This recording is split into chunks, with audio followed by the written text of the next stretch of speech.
మంత్రులతో వివాదం తాజా పరిణామాలపై మంత్రి కొండా సురేఖ కూతురు సుష్మితకు కలిసి ఏఐసీసీ రాష్ట్ర incharge Meenakshi Natarajan TPCC chief Mahesh Kumar గౌడ్తో భేటీ అయ్యారు.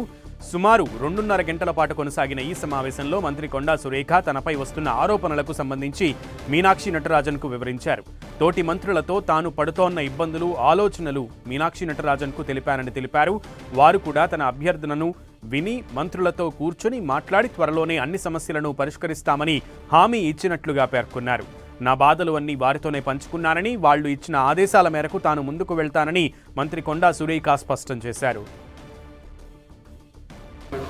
అదే చెప్పారు, వాళ్ళకు వదిలేశాను, వాళ్ళు మేము చూసుకుంటాము, మేము చూసుకొని మేము కోఆర్డినేట్ చేస్తామని చెప్పారు.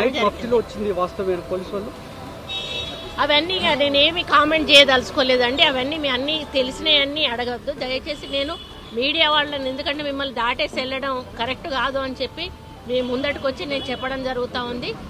కేవలం నేను కలవడానికి వచ్చాను, చెప్పాల్సిన చెప్పాలనుకున్నాను, చెప్పాను. వారం వాళ్ళకు వదిలేసి నేను వెళ్తా ఉన్నాను. ఆ సొల్యూషన్ వాళ్ళు చూసుకుంటారు.